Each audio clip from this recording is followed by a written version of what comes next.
नमस्ते दोस्तों। आज हम बात करेंगे पति पत्नी के साथ बनेली घटना पे। प्राची अपने कमरे में बैठी मैथ्यू अलन की कविता फॉरसेकन मरमैन पढ़ रही थी। कविता को पढ़कर प्राची का मन बच्चों के प्रति घोर अशांति से भर उठा। उसके मन में सवाल उठा कि क्या कोई माँ इतनी पत्थर दिल की भी हो सकती है।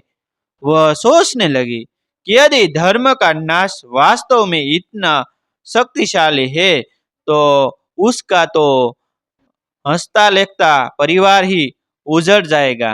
नहीं, वह अपने जी- जीते जी ऐसा कदापि नहीं होने देगी। प्राची ने मन ही मन यह फैसला किया कि धर्म के दलदल में फंसे पति को जैसे भी होगा वह वापस निकाल कर लाएगी। पिछले कुछ ही महीनों से प्राची को अपने पति साहिल के व्यवहार में बदलाव नजर आने लगा था।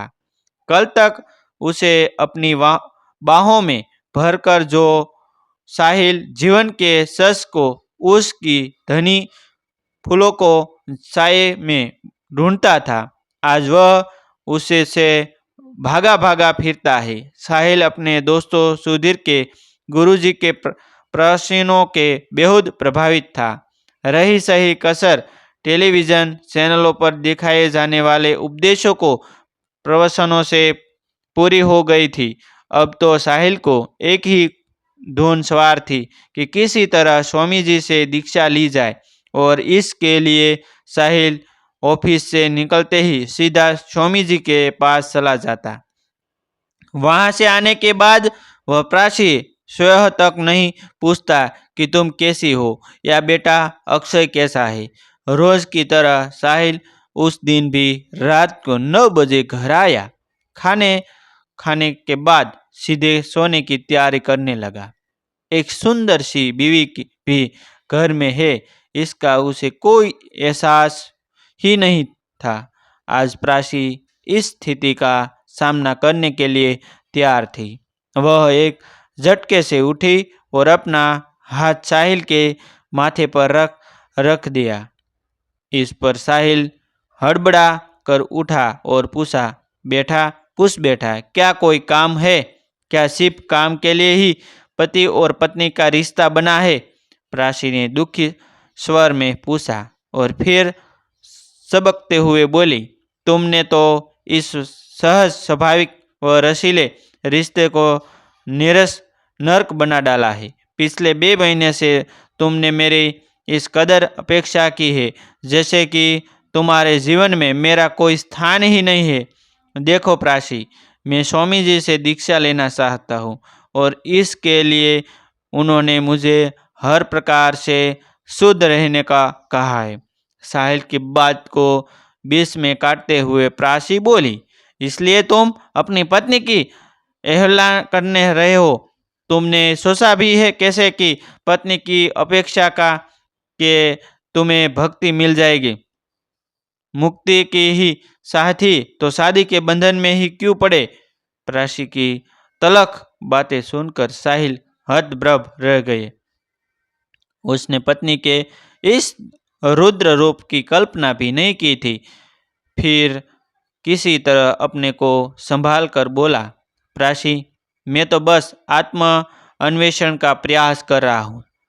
मैं तुम्हें छोड़ने की बात सोच भी नहीं सकता। ठीक है, तो तुम्हें बीवी या स्वामी जी में से किसी एक को सुनना होगा। यह कहकर प्राची ने मुंह घुमा लिया। अगले दिन साहिल दफ्तर न जाकर सीधा अपने दोस्तों सुधीर के घर गया, जहाँ स्वामी जी आसन जमा कर बैठे थे और उनके पास भक्तों की भीड़ लगी थी।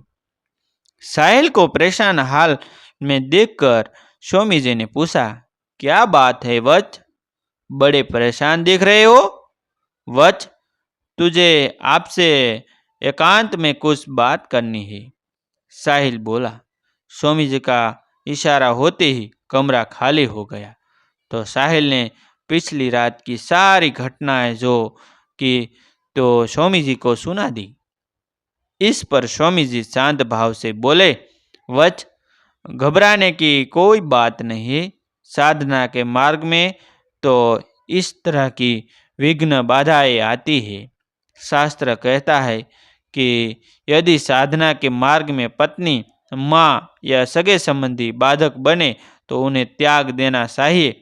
स्वामी जी की यह बात सुना कर साहिल सोच में पड़ गया कि बिना किसी कसूर के अपनी पत्नी और बच्चे को छोड़ देना क्या उचित होगा। साहिल को सुशित देखकर स्वामी जी बोले, वत्स, एक उपाय है। अपनी पत्नी को भी यहाँ ले आओ।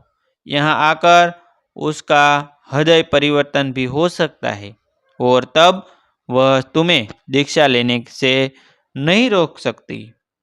यह उपाय करागर हो सकता है। ऐसा सोचकर साहिल स्वामी जी के शरणों में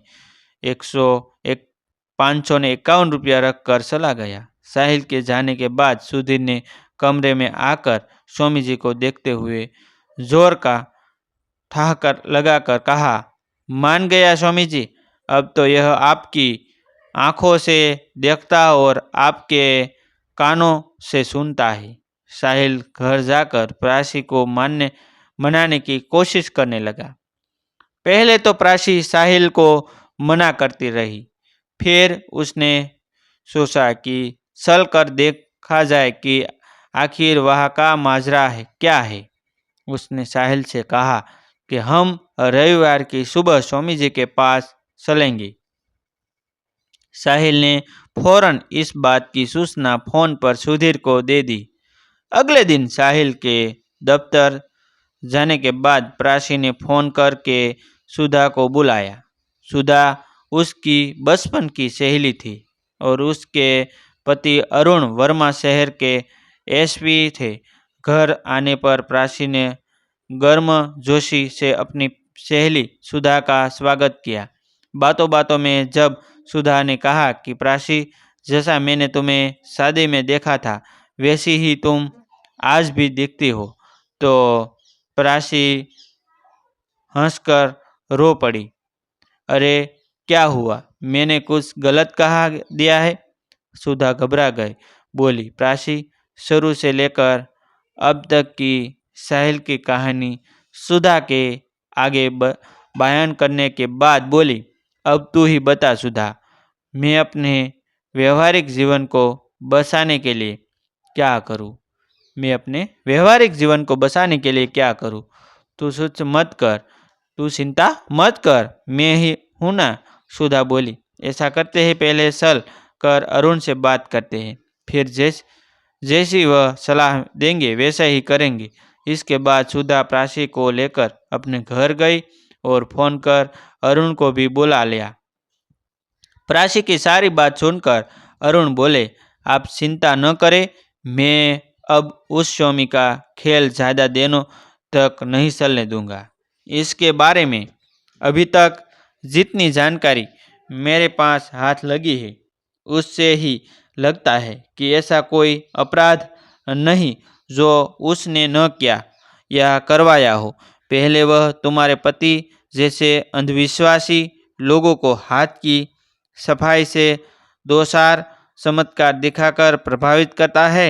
इसके बाद दान के नाम पर पैसा इकट्ठा करता है, फिर युवा महिलाओं को दीक्षित करने के बहाने उनकी इज्जत लूटता है। अभी कुछ दिन पहले इसी स्वामी की काली करतूतों के बारे में एक गुमनाम पत्र मेरे पास भी आया था, जिसमें इज्जत लूटने के बाद ब्लैकमेल करने की बात दिखा गई थी। प्राची, अगर तुम मेरी मदद करो तो मैं एक बहुत बड़े ढोंगी का पर्दाफाश कर सकता हूँ। मैं इस अभियान में आपके साथ हूँ, बताए मुझे क्या करना होगा? प्राची आत्मविश्वास के साथ बोली। अरुण ने प्राची को अपनी योजना बता दी और उसे चिंता मुक्त होकर घर जाने के लिए कहा।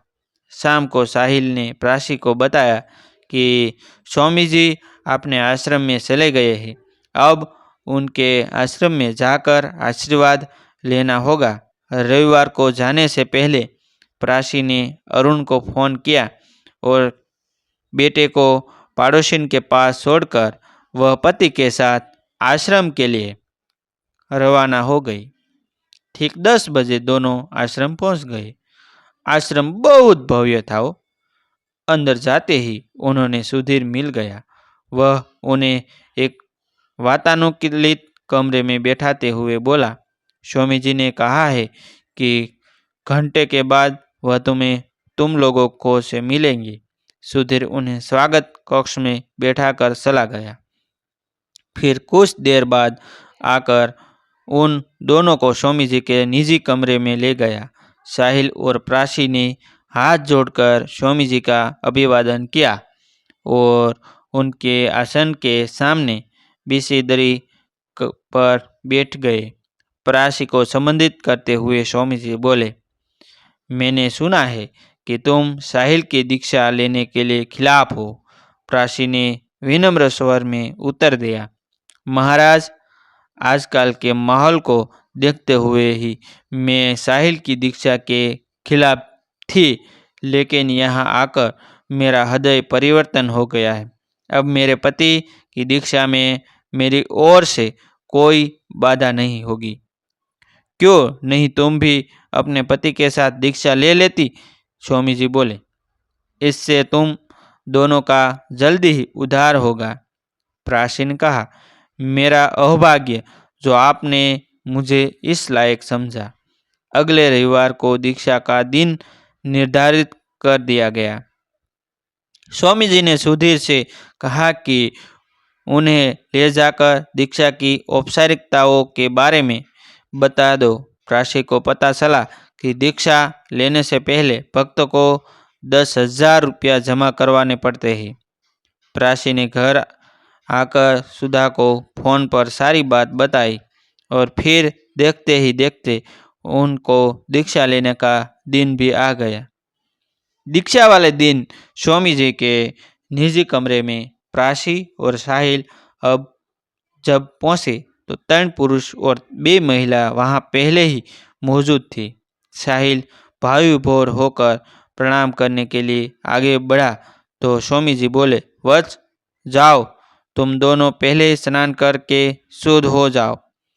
इसके बाद श्वेत वस्त्र धारण करके यहाँ मेरे पास आओ।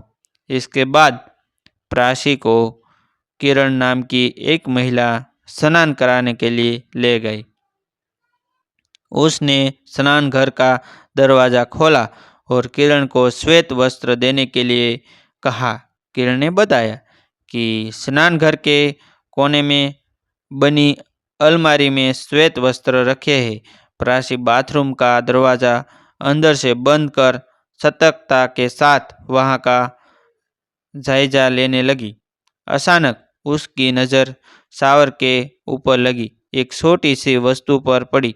इसके दिमाग में बिजली सी कौंध गई कि कहीं यह कैमरा तो नहीं। फिर हिम्मत से काम लेते हुए प्राची ने अपना दुपट्टा निकाला कर कमरे को ढक दिया और कमीज की जेब से मोबाइल निकालकर अरुण को फोन मिलाकर बोली, हेलो जीजाजी, यहाँ बहुत गड़बड़ लग रही है, आप फौरन यहाँ आ जाइए। अरुण ने जवाब में कहा, घबराओ नहीं प्राची, मैं आश्रम के पास ही हूँ। इसी समय फटाक की आवाज़ के साथ अलमारी का दरवाज़ा खुला और सुधीर ने प्राची का हाथ पकड़कर उसे अलमारी के अंदर खींच लिया। प्राची ने प्रतिरोध करने की बहुत कोशिश की पर सब व्यर्थ। सुधीर उसे जबरन खींचता हुआ स्वामी के निजी कमरे में ले गया, जहां उसको देखते ही स्वामी जी फट पड़े, लड़की, तूने मुझे से जुगाड़ मोल लेकर अच्छा नहीं किया। तेरी इज्जत की अभी मैं सिदड़िया दी की जाए देता हूँ। बदमाश, धोखेबाज, तेरी इज्जत की धज्जियाँ तो अब उड़ेगी। प्राची बेवकूफ़ होकर बोली, जरा बाहर निकल कर तो देख, पुलिस तेरे स्वागत में खड़ी है। तभी फायर होने की आवाज़ के साथ ही स्वामी के कमरे के दरवाजे पर जोर से थपड़ाहट होने लगी। इससे पहले कि स्वामी और सुधीर कुछ कर पाते, प्राची ने भागकर दरवाज़ा खोल दिया। सामने अरुण पुलिस बल के साथ खड़े थे।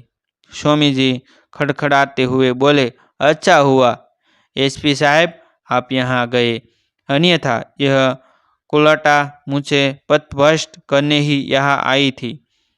अरुण ने खींच कर एक तमाशा स्वामी के मुंह पर मारा और पुलिस वाले लहजे में गाली देते हुए बोला, तू क्या चीज है, मैं अच्छी तरह जानता हूँ। तेरे तमाम अपराधों की सूची मेरे पास है। बता साहिल कहाँ है? स्वामी ने एक कमरे की ओर इशारा किया तो पुलिस वाले साहिल को ले आए। वह अर्ध बेहोशी की हालत में था। अरुण ने स्वामी और सुधीर को पुलिस स्टेशन भेजने के बाद साहिल को अस्पताल भिजवाने का इंतजार किया। रात को अरुण प्राची और साहिल का हाल जानने आया तो साथ में सुधा भी थी। उनके आने के बाद साहिल प्यार से प्राची की ओर देख कर बोला, भाई दीक्षा तो मुझे अब भी चाहिए, तुम्हारे प्रेम की दीक्षा, इसके लिए तो मैं सदैव तैयार हूँ। कहते हुए प्राची ने साहिल के सीने में अपना सिर छिपा लिया। और ऐसे नए जीवन उपयोगी वीडियो देखने के लिए हमारा चैनल आप सब्सक्राइब कर लीजिए, जो आपको जीवन में कुछ नया करने के लिए हमारा चैनल आपको अवश्य प्रेरित करता रहेगा। थैंक यू दोस्तों, हम भी मिलते हैं एक न्यू वीडियो के साथ, एक न्यू स्टोरी के साथ। तब तक बनिए रहिए हमारी चैनल के साथ। Thank you.